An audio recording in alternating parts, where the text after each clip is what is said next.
¿Alguna vez te has preguntado por qué, a pesar de tus oraciones más sinceras, el cielo parece guardar silencio? ¿Alguna vez has sentido, en la soledad de tu habitación, que la forma en que te enseñaron a comunicarte con Dios está incompleta? Como si hubiera una pieza faltante en un rompecabezas divino que nadie quiere que encuentres. Nos han enseñado a pedir, nos han enseñado a suplicar, nos han enseñado a mirar hacia arriba, hacia un Dios distante, un juez barbado sentado en un trono de nubes, separado de nosotros por un abismo de pecado y culpa. Nos dijeron que la única forma de cruzar ese abismo era a través de la iglesia, de los sacerdotes, de los rituales establecidos. Pero, ¿y si te dijera que todo eso fue una construcción deliberada? ¿Y si te dijera que la enseñanza original de Jesús, la técnica exacta que Él entregó a sus discípulos más íntimos para manifestar la realidad y conectar con la fuente, no tenía nada que ver con suplicar a un ser externo? Lo que vas a escuchar hoy no es una teoría de conspiración sin fundamento. No es ficción, es historia. Una historia escrita con tinta, pero borrada con sangre y fuego. Durante casi 2000 años existieron textos sagrados que la Iglesia Católica Apostólica Romana intentó desesperadamente destruir. Textos que contenían las palabras vivas de Jesús, no las interpretaciones de Pablo, no las reglas de Roma, sino las palabras crudas, místicas y poderosas del Maestro. Imagina por un segundo que tienes en tus manos un manual de instrucciones para el alma humana, un mapa detallado para acceder al poder divino sin intermediarios. Ahora imagina que una institución poderosa, sedienta de control político y social, te arrebata ese manual, lo quema frente a tus ojos y te dice que, si intentas reescribirlo, serás condenado al infierno eterno. Eso fue exactamente lo que sucedió. Nos hicieron creer que la Biblia que conocemos hoy es la palabra completa y final de Dios, pero la realidad es mucho más oscura. Hubo una época en que el cristianismo no era una religión de dogmas y obediencia ciega, sino un camino de gnosis, de conocimiento directo. Pero ese camino fue considerado peligroso. Tan peligroso que emperadores y obispos conspiraron para borrarlo de la faz de la tierra. ¿Por qué? Porque una persona que sabe que Dios habita dentro de ella no puede ser controlada. Una persona que conoce el secreto de la abundancia interior no necesita pagar diezmos por miedo, ni necesita intermediarios para ser perdonada. Hoy vamos a abrir las puertas que han estado cerradas por siglos. Vamos a leer las páginas que debieron ser cenizas. Vamos a descubrir la oración secreta y la técnica prohibida que Jesús enseñó para manifestar milagros. Prepárate, porque lo que estás a punto de escuchar desafiará todo lo que creías saber sobre tu fe.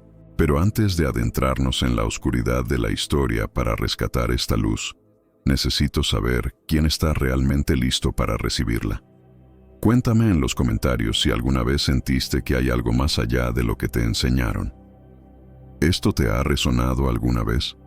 ¿Has sentido esa intuición profunda de que te ocultaron algo importante sobre tu propio poder espiritual? Déjalo en los comentarios. Escribe: quiero conocer la verdad. Quiero saber quién está listo para este viaje, porque no es para todos. Es solo para aquellos valientes dispuestos a ver más allá del velo. Y si quieres descubrir toda la verdad que ha sido ocultada, dale me gusta a este video ahora mismo. Dale like si sientes que mereces conocer lo que la Iglesia escondió durante siglos. Tu me gusta es una señal de que estás reclamando tu derecho divino al conocimiento. Suscríbete al canal y activa la campanita, porque en los próximos minutos y en los videos siguientes revelaré secretos que cambiarán tu comprensión de la espiritualidad para siempre. No querrás perderte la segunda parte de esta revelación. Juntos formamos una comunidad de buscadores de la verdad, de almas despiertas que no tienen miedo de cuestionar los dogmas impuestos. Estás aquí porque tu alma está lista para despertar, y juntos caminaremos este sendero de conocimiento oculto. Estaré leyendo cada comentario y orando por cada persona que se atreva a buscar la verdad. Cada comentario que dejes será una declaración espiritual, y estaré conectado contigo en este despertar. Hagamos que este video sea un punto de encuentro para los que ya no quieren vivir en la oscuridad. Para entender la magnitud del secreto, primero debemos viajar en el tiempo, no a la época de Jesús todavía, sino a un momento mucho más cercano. Un momento que cambió la historia de la religión para siempre, aunque la mayoría de la gente ni siquiera sabe qué ocurrió. Diciembre de 1945. Alto Egipto. Cerca de un pueblo llamado Nag Hammadi. El mundo acababa de salir de la Segunda Guerra Mundial, sumido en el caos y la reconstrucción. Pero en el desierto egipcio, lejos de la política global, un campesino árabe llamado Muhammad Ali al-Samman estaba buscando fertilizante natural cerca de un acantilado masivo conocido como Jabal al-Tarif. Mientras cavaba en la tierra seca y polvorienta, su pala golpeó algo duro. No era una roca. Al limpiar la arena, descubrió una jarra de arcilla sellada, de casi 1 metro de altura. En ese momento, Muhammad Ali sintió miedo. En las leyendas locales, tales jarras encontradas en ruinas antiguas solían ser prisiones para los jinn, espíritus o genios, y temía que al romperla liberaría una maldición. Pero la curiosidad y la esperanza de encontrar oro pudieron más que el miedo. Levantó su pico y rompió la jarra. No salió ningún genio. No había oro. Lo que cayó sobre la arena fueron 13 códices encuadernados en cuero, libros antiguos, escritos en copto, la lengua del antiguo Egipto cristiano. Muhammad no sabía leer, así que cargó los libros a su casa, los tiró cerca del horno y, trágicamente, su madre incluso usó algunas de las páginas sueltas para encender el fuego y hornear pan. Imaginen eso. Palabras invaluables de hace 2 milenios, perdidas para siempre en un horno doméstico. Afortunadamente, la mayoría de los textos sobrevivieron y eventualmente llegaron al mercado negro de antigüedades, y de ahí a manos de académicos que, al traducirlos, quedaron paralizados por lo que leían. Estos no eran textos normales, se les llamó los manuscritos de Nag Hammadi, y entre ellos estaba el texto más explosivo de todos, el Evangelio de Tomás. Este evangelio no narra la vida de Jesús como una historia, no habla de su nacimiento, ni de sus milagros públicos, ni de su crucifixión. Simplemente comienza con una frase que hace temblar los cimientos del Vaticano.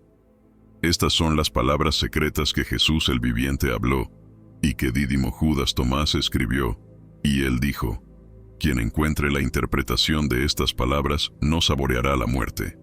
Palabras secretas. Enseñanzas ocultas. Esto nos lleva al concepto central que la Iglesia trató de erradicar: la gnosis. La palabra griega gnosis significa conocimiento. Pero no es el conocimiento intelectual que obtienes leyendo un libro o memorizando versículos. La gnosis es un conocimiento experiencial. Es conocer a Dios no porque alguien te lo contó, sino porque lo has sentido, lo has visto y lo has experimentado directamente dentro de ti.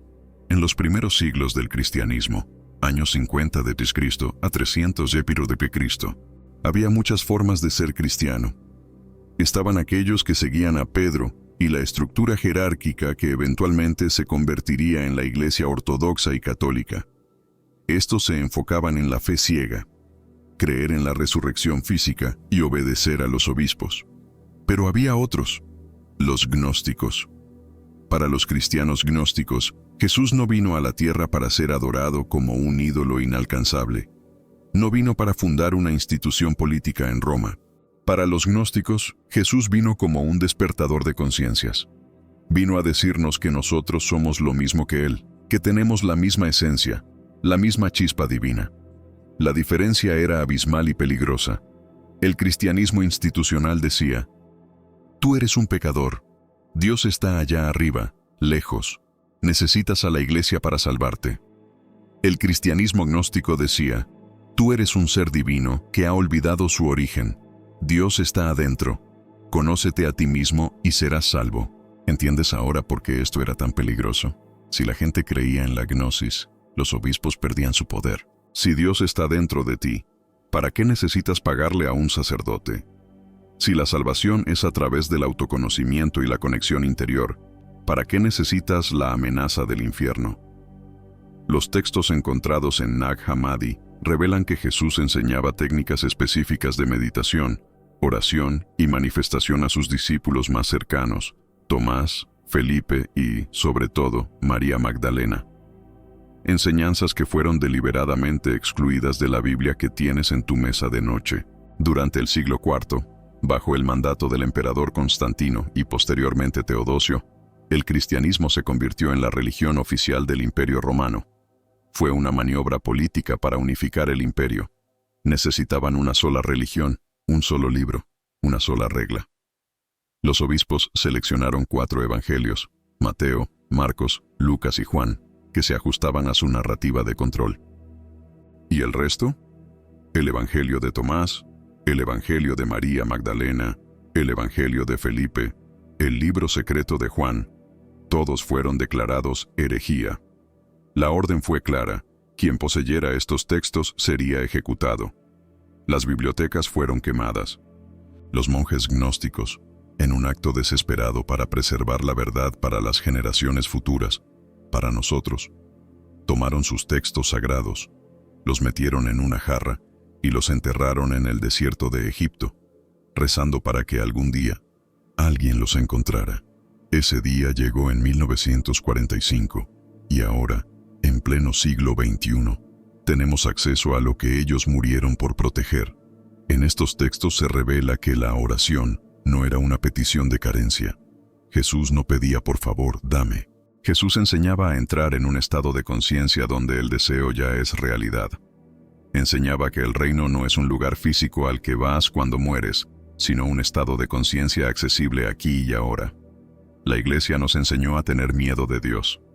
Jesús, en los textos secretos, nos enseñó a ser uno con Dios. Pero lo que acabas de escuchar es solo la superficie, la punta del iceberg histórico. Hemos establecido el crimen, el robo de nuestra herencia espiritual. Pero, ¿cuál era exactamente el contenido de ese tesoro robado? En los próximos minutos, en la segunda parte de este video, dejaremos atrás la historia del descubrimiento y entraremos directamente en el contenido de los textos. Descubrirás las enseñanzas exactas que Jesús transmitió a sus discípulos, las palabras literales que fueron borradas de la historia y, lo más importante, la técnica específica de unificación que activa la abundancia. Prepárate, porque lo que viene a continuación no es solo información, es la llave que abre la celda en la que tu alma ha estado prisionera. Como vimos en la primera parte, los textos gnósticos no se perdieron por accidente.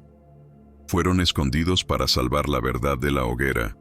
Ahora que hemos abierto esa jarra antigua encontrada en Nag Hammadi, es hora de leer lo que la Iglesia temía que leyeras. Es hora de escuchar la voz del Jesús histórico, despojada de siglos de dogma y manipulación. ¿Qué contenían estos textos que era tan peligroso para el Imperio Romano y para la naciente Iglesia Católica? ¿Qué palabras podían ser tan amenazantes como para justificar la persecución y muerte de miles de personas? La respuesta es simple y aterradora para cualquier sistema de control: la autonomía espiritual. Mientras que los evangelios canónicos, Mateo, Marcos, Lucas, Juan, se centran mucho en la vida externa de Jesús, sus viajes, sus milagros públicos, su muerte, los evangelios gnósticos, especialmente el evangelio de Tomás, se centran casi exclusivamente en la transformación interna del individuo. No te dicen qué creer, te dicen cómo mirar dentro de ti. Empecemos con la enseñanza más radical, aquella que destruye la necesidad de templos de piedra. En el cristianismo institucional, se nos enseñó a esperar.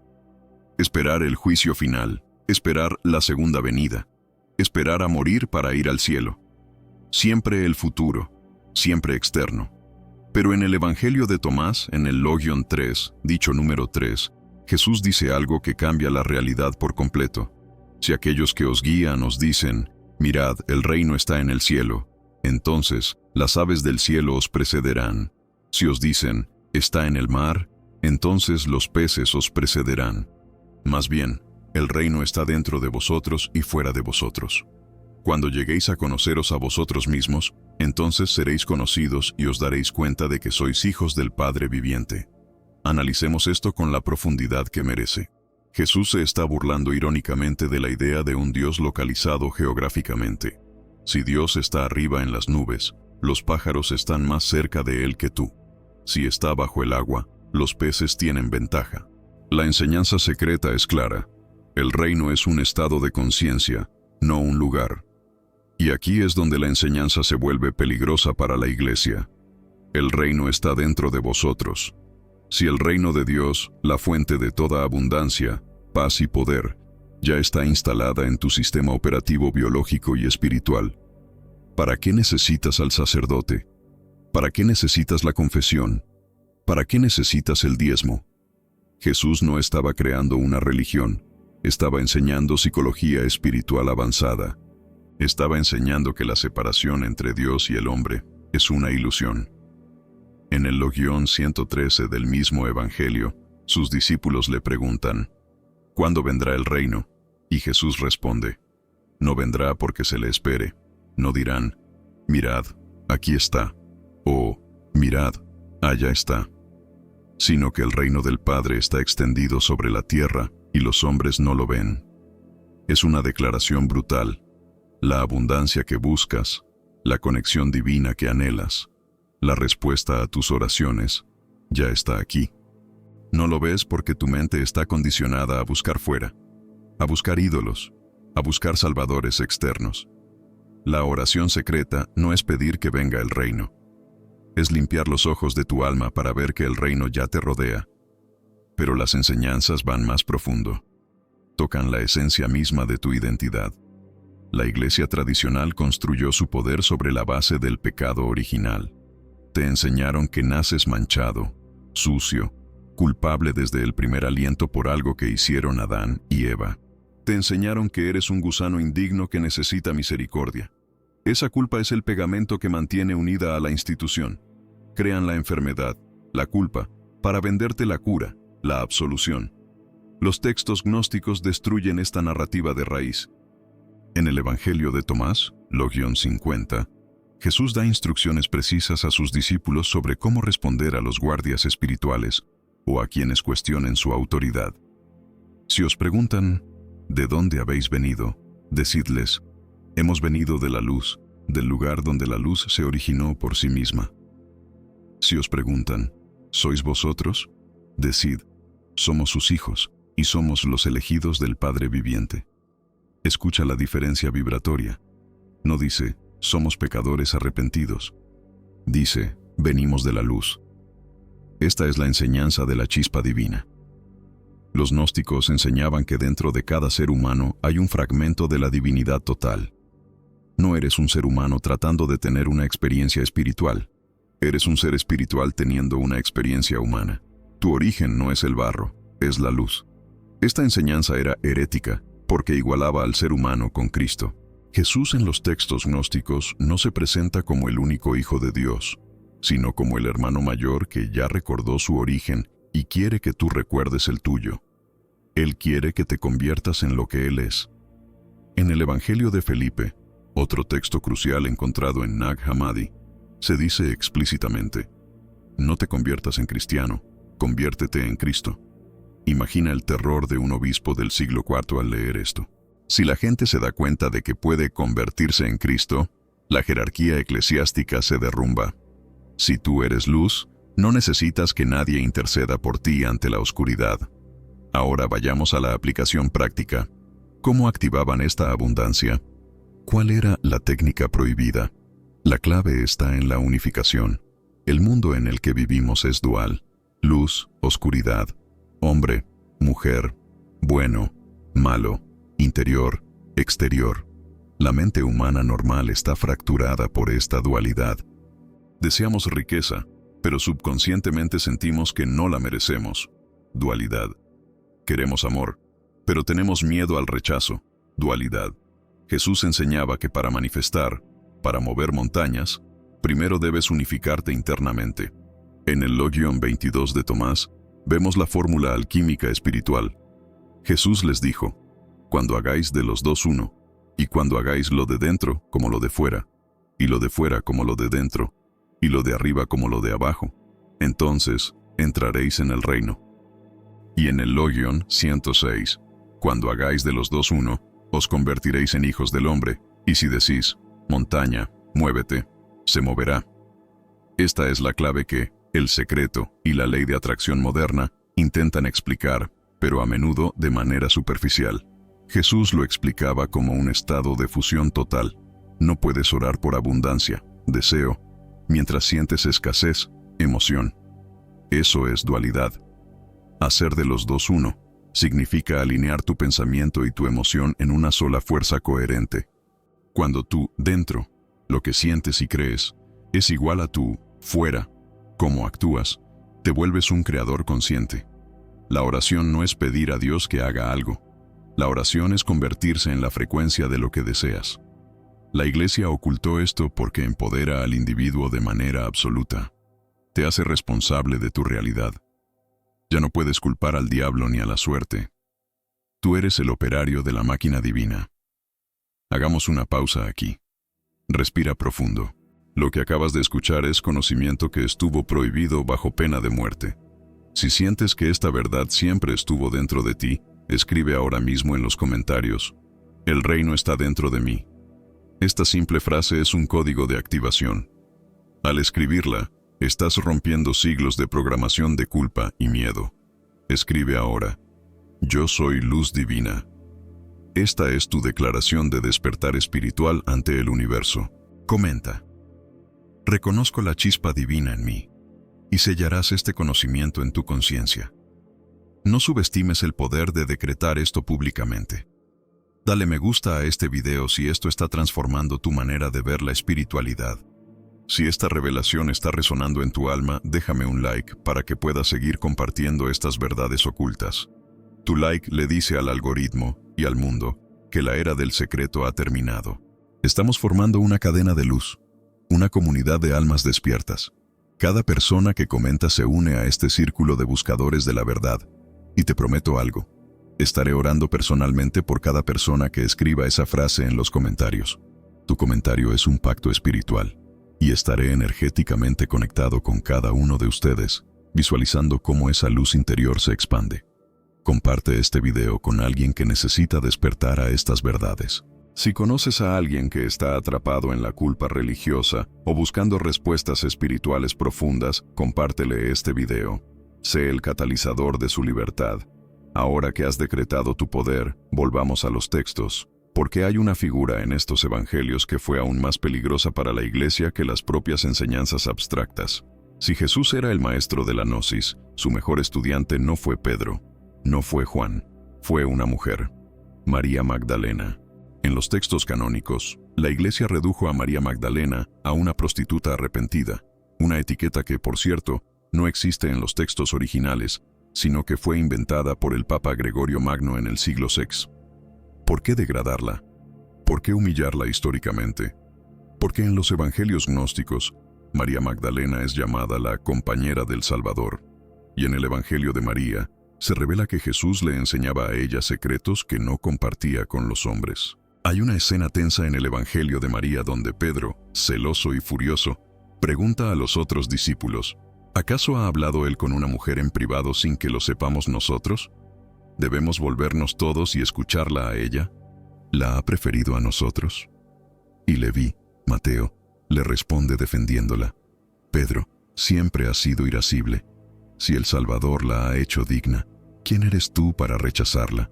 Sin duda el Salvador la conoce muy bien, por eso la amó más que a nosotros. Esto es dinamita pura. Sugiere que la sucesión espiritual de Jesús no pasaba por la jerarquía masculina de Pedro, la roca sobre la que se fundó la Iglesia de Roma, sino a través de la comprensión intuitiva y espiritual de María Magdalena. La gnosis valida lo femenino sagrado. La Iglesia institucional patriarcal necesitaba suprimir esto a toda costa. No podían permitir que una mujer fuera la portadora de la sabiduría suprema. Por eso, quemaron su evangelio y mancharon su nombre. Pero entendemos qué enseñaba Jesús en secreto y quién era su verdadera discípula. Ahora debes preguntarte: ¿cómo lograron borrar todo esto tan eficazmente? ¿Cómo pasamos de estas enseñanzas de luz y empoderamiento a la religión del miedo y la culpa? Ahora que comprendes las enseñanzas secretas, debes saber por qué fueron suprimidas tan violentamente. Lo que viene a continuación revelará la conspiración histórica más grande del cristianismo. En la tercera parte, entraremos en la sala de guerra del Imperio Romano, en el Concilio de Nicea, y descubrirás cómo, con una firma y una espada, se decidió lo que podías y no podías creer. Entendemos qué enseñaba Jesús en secreto y quién era su verdadera discípula. Pero la pregunta persiste: ¿Por qué la historia oficial se esforzó tanto en destruir esta narrativa? La respuesta comienza con una figura que hemos mencionado, pero cuya importancia fue sistemáticamente aniquilada: María Magdalena. Para entender la magnitud de la conspiración, debemos comprender que el cristianismo gnóstico original era radicalmente igualitario. En las comunidades gnósticas, las mujeres profetizaban, enseñaban y lideraban rituales al igual que los hombres. Esto reflejaba la creencia en que el espíritu, pneuma, no tiene género. Pero esto era inaceptable para el mundo antiguo patriarcal. Y aquí entra el Evangelio de Felipe, otro texto rescatado de las arenas de Egipto. Este texto contiene el versículo más controvertido de toda la literatura cristiana antigua, aquel que ha hecho correr ríos de tinta y escándalo. El texto dice: «Y la compañera del Salvador es María Magdalena. El Salvador la amaba más que a todos los discípulos y la besaba frecuentemente en la boca». Los demás discípulos se ofendieron por ello y expresaron su desaprobación. Le dijeron: «¿Por qué la amas más que a todos nosotros?». La mente moderna, obsesionada con el romance, lee esto y piensa en una relación carnal o matrimonial, como sugiere el Código da Vinci. Pero la gnosis es mucho más profunda. En la tradición mística de la antigüedad, el beso era una metáfora de la transmisión del aliento de vida, del espíritu, de la gnosis suprema. Jesús no estaba enamorado en el sentido humano. Estaba iniciando a María Magdalena en los misterios más altos, aquellos que Pedro y los otros hombres, con sus mentes rígidas y legalistas, no podían comprender. Ella representaba el sagrado femenino, la intuición, la recepción, el conocimiento interior. Pedro representaba la estructura, la ley, la roca externa. La Iglesia eligió la roca y desechó la intuición. Para consolidar el poder, necesitaban borrar a la mujer sabia. Así que, en el siglo VI, el Papa Gregorio Magno fusionó a 3 mujeres distintas de la Biblia en una sola figura: María Magdalena, María de Betania y la pecadora anónima que unge los pies de Jesús. Con un solo sermón, la apóstol de los apóstoles fue convertida en una prostituta penitente. Fue un asesinato de carácter que duró 1400 años. Al degradar a la mensajera, degradaron el mensaje.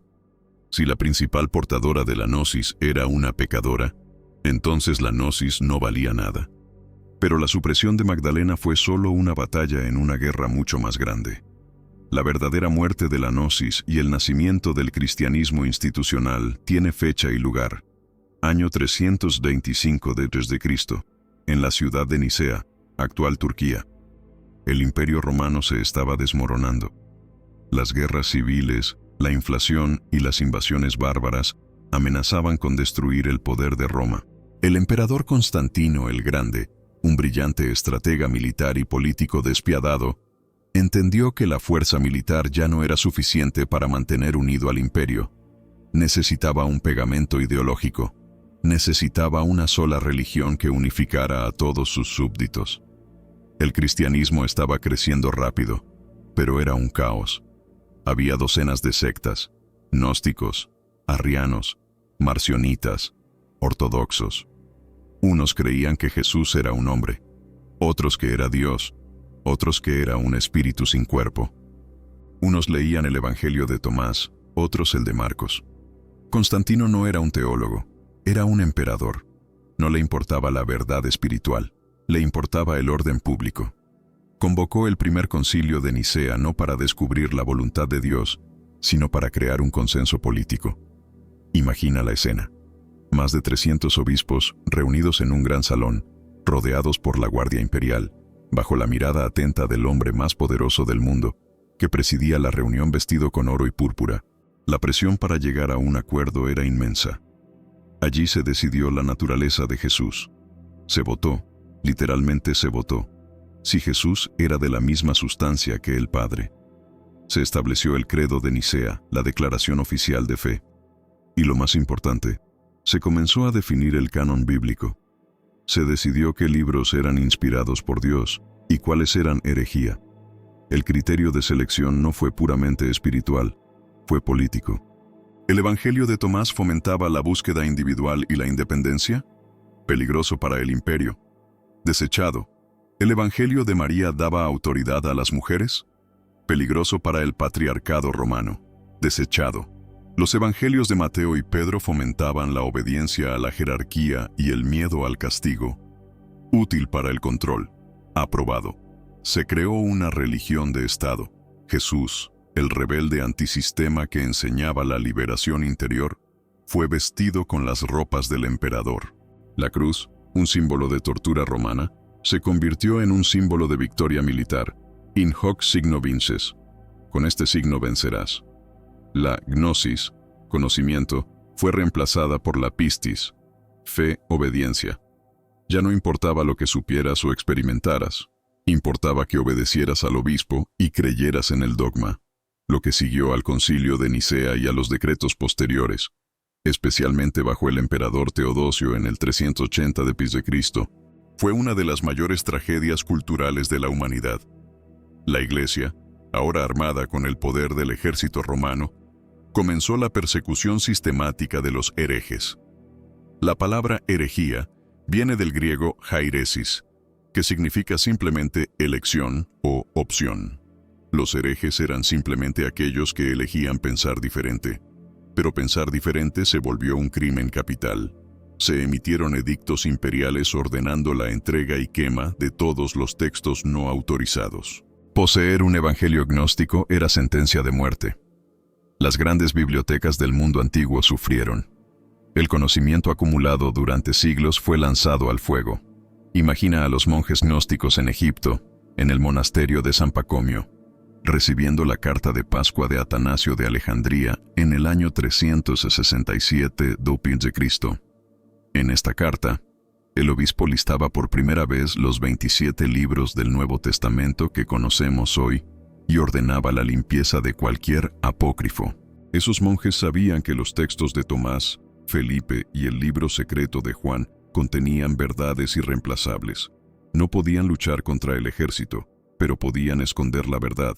Fue en este clima de terror que tomaron los códices, los sellaron en la jarra y los enterraron bajo el acantilado de Jabal al-Tarif, esperando que el mundo futuro fuera más comprensivo. La Iglesia ganó. La gnosis desapareció de la superficie. Durante 1600 años, la humanidad occidental vivió bajo una versión editada, recortada y politizada de la enseñanza de Jesús. Nos quedamos con la estructura, pero perdimos la esencia mística. Se nos enseñó a temer a Dios, a sentirnos culpables por existir y a depender de la institución para la salvación. El concepto de la chispa divina fue olvidado. La idea de que el reino está dentro fue reinterpretada metafóricamente o ignorada. El control fue total. El miedo fue la herramienta, y la verdad durmió bajo la arena. Sin embargo, hay algo que los censores imperiales y los obispos dogmáticos no entendieron. La verdad no puede ser destruida, solo ocultada temporalmente. A pesar de la quema de libros, a pesar de la persecución, a pesar de la reescritura de la historia, las enseñanzas gnósticas dejaron huellas. Como el agua que se filtra a través de las grietas de una represa, la gnosis sobrevivió. Sobrevivió en los movimientos clandestinos, en la alquimia, en la cábala, en los místicos que fueron quemados en la hoguera durante la Inquisición medieval. Y lo más irónico y sorprendente de todo, la gnosis sobrevivió dentro de la propia Biblia oficial. Los censores no fueron perfectos, dejaron pistas, dejaron versículos que, leídos con los ojos correctos, confirman todo lo que decían los textos prohibidos. Hay fragmentos de luz que escaparon al filtro de Nicea. A pesar de toda esta supresión, la verdad nunca puede ser completamente destruida. Y lo que descubrirás ahora es que las enseñanzas gnósticas dejaron huellas incluso en la Biblia oficial. Más importante aún, descubrirás cómo aplicar este conocimiento antiguo en tu vida hoy. Porque saber la historia es importante, pero usar el poder es lo que cambia tu vida. En la parte final de este video, vamos a conectar los puntos. Vamos a tomar las enseñanzas de Tomás y ver cómo coinciden perfectamente con versículos que has leído 1000 veces sin entender su profundidad. Vamos a despertar la luz que siempre estuvo dentro de ti, esa luz que Constantino no pudo apagar, que Nicea no pudo legislar y que el tiempo no pudo borrar. Prepárate, porque la teoría termina aquí. Ahora comienza tu práctica. La gnosis no pudo ser completamente borrada. De hecho, si sabes dónde mirar, Las enseñanzas gnósticas dejaron rastros claros en los textos que la Iglesia consideró oficiales. Es como si la verdad divina, siendo imposible de contener, se hubiera filtrado a través de las grietas de la censura de Nicea, esperando pacientemente a que tuviéramos los ojos para verla. La Iglesia institucional necesitaba mantener ciertos textos para legitimar su linaje, pero al hacerlo dejaron puertas traseras abiertas. Vamos a abrir esas puertas ahora mismo. Toma tu Biblia, esa misma que te dijeron que condenaba a los gnósticos, y ábrela en Lucas 17:21. La versión oficial dice: ni dirán, helo aquí o helo allí, porque he aquí el reino de Dios está entre vosotros. Algunas traducciones, tratando de ocultar el significado místico, lo traducen como entre vosotros, implicando que está en la iglesia. Pero el original griego dice entos himon, y entos significa dentro. El reino de Dios está dentro de vosotros. Esta es la validación absoluta del Evangelio de Tomás. Es la firma de Jesús que sobrevivió a la purga. Si el reino está dentro, la búsqueda externa es inútil. La Iglesia guardó el versículo, pero escondió su significado. Ahora ve a Juan 14:20. Jesús dice: en aquel día vosotros conoceréis que yo estoy en mi Padre, y vosotros en mí, y yo en vosotros. Lee eso de nuevo. Vosotros en mí, y yo en vosotros. No hay separación. No hay un abismo de pecado. Hay una fusión total. Es la doctrina de la unificación gnóstica en su máxima expresión. Jesús no está diciendo, adórame desde lejos. Está diciendo, somos la misma esencia entrelazada. Y si todavía tienes dudas sobre tu naturaleza divina, ve a Salmos 82:6, un versículo que el propio Jesús cita en Juan 10:34, para defenderse de los fariseos que lo acusaban de blasfemia por llamarse hijo de Dios. El texto dice explícitamente: yo dije, vosotros sois dioses, y todos vosotros hijos del Altísimo. No dice, sois siervos. No dice, sois ovejas. Dice, sois dioses. Elohim en hebreo. ¿Por qué la Iglesia no empieza sus misas con este versículo? ¿Por qué no te saludan diciendo, bienvenido, Dios en amnesia?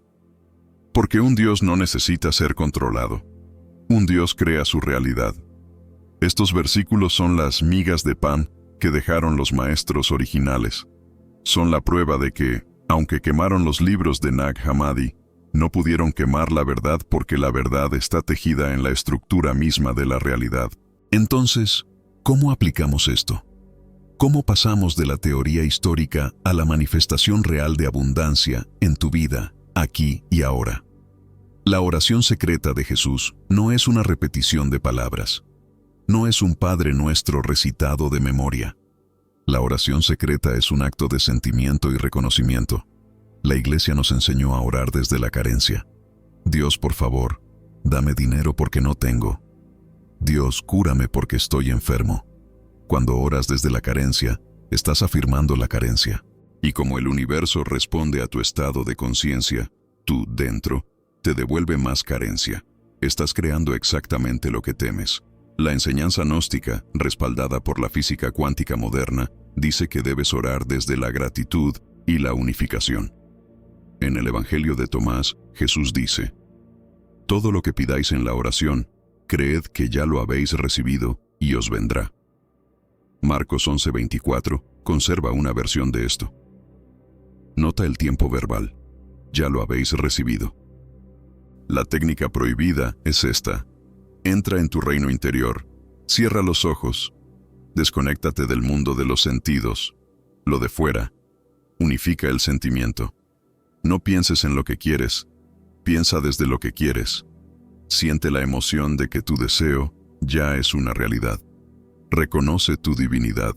No le estás pidiendo a un ser externo. Estás dando una orden a tu propia conciencia creativa, a la chispa divina que habita en ti. Da gracias. La gratitud es la firma final. Agradeces no porque quizás suceda, sino porque sabes que, al sentirlo dentro, ya es real. Esta es la gnosis aplicada. Es dejar de actuar como un mendigo espiritual y empezar a actuar como el hijo, hija de Dios que eres. La abundancia no es algo que consigues, es algo con lo que te sintonizas. La pobreza, El miedo y la enfermedad son síntomas de haber olvidado quién eres. Son síntomas de haber creído la mentira de que estás separado de la fuente. El despertar es el proceso de recordar. Hemos recorrido un largo camino. Empezamos en las cuevas de Nag Hammadi, pasamos por las intrigas políticas de Nicea, descubrimos la voz silenciada de María Magdalena y ahora hemos llegado al centro de tu propio corazón. La conspiración para ocultar tu poder ha durado siglos. Pero hoy, esa conspiración termina para ti. Al escuchar esto, al entender esto, has roto las cadenas. La iglesia quería intermediarios. Tú ahora sabes que eres el templo. 1 Corintios 3:16. ¿No sabéis que sois templo de Dios y que el Espíritu de Dios mora en vosotros? El mundo quiere que tengas miedo. Tú ahora sabes que eres luz. No necesitas ir a una montaña sagrada. No necesitas pagar indulgencias. El altar está en tu mente. El sacerdote es tu corazón. Y el milagro es tu derecho de nacimiento. Jesús, el maestro gnóstico, no quería seguidores. Quería iguales. Quería que hicieras las obras que Él hizo, y aún mayores. Juan 14:12. Ese es el desafío final. ¿Te atreves a aceptar tu grandeza? ¿Te atreves a dejar de ser una víctima de la historia para convertirte en el creador de tu destino? Escúchame bien, porque esto es lo más importante que te diré hoy. Si has llegado hasta aquí, hasta el final de esta travesía de 4 partes, significa que tu alma estaba lista para este conocimiento. Este video no apareció en tu pantalla por casualidad. El algoritmo es solo una herramienta. Tu vibración atrajo esta verdad. Es parte de tu despertar espiritual. Ahora tienes una responsabilidad. La verdad, una vez conocida, no puede ser ignorada. Quiero que hagas un pacto sagrado contigo mismo ahora mismo. Ve a los comentarios y escribe la frase que sellará tu nueva realidad. Escribe: el reino comienza dentro de mí. O si te sientes listo para asumir tu poder total, escribe: yo soy el creador de mi realidad. Deja tu testimonio. ¿Qué cambió en ti después de escuchar estas verdades? ¿Qué sentiste al saber que te ocultaron tu poder? Estaré en los comentarios leyendo cada testimonio y orando por cada uno de ustedes. Tu comentario no es solo texto para el algoritmo de YouTube. Es una declaración espiritual que honraré con mi energía y mi oración. Quiero leerte. Quiero saber quiénes son los despertados. Si este video despertó algo profundo en ti, compártelo. No te quedes con la luz. Compártelo con aquellos que están sufriendo, con aquellos que buscan respuestas y solo encuentran silencio. Comparte esta verdad con alguien que necesita recordar quién realmente es. Al compartir, te conviertes en un apóstol de la gnosis moderna. Dale me gusta a este video, no por vanidad, sino con un propósito, para que YouTube muestre este mensaje a más almas que están listas para despertar. Tu like es una antorcha que ilumina el camino para otros buscadores en la oscuridad. Y lo más importante, suscríbete al canal y activa la campanita, porque esto es solo el comienzo. En los próximos videos continuaremos desenterrando los misterios más profundos, analizando más textos prohibidos y enseñando técnicas avanzadas de manifestación. No querrás quedarte fuera de esta comunidad. Aquí formamos una familia espiritual de buscadores de la verdad. No estás solo en este camino. Somos miles despertando juntos. Ahora que conoces la verdad, el verdadero trabajo comienza dentro de ti. La gnosis no es solo información intelectual, es transformación viva. ¿Estás listo para mirar hacia adentro? Que la luz que siempre estuvo dentro de ti ahora brille sin miedo, sin culpa y sin límites. Recuerda, el reino está dentro de ti, siempre estuvo, nunca se fue. Tú eres el secreto que has estado buscando. Nos vemos en la luz.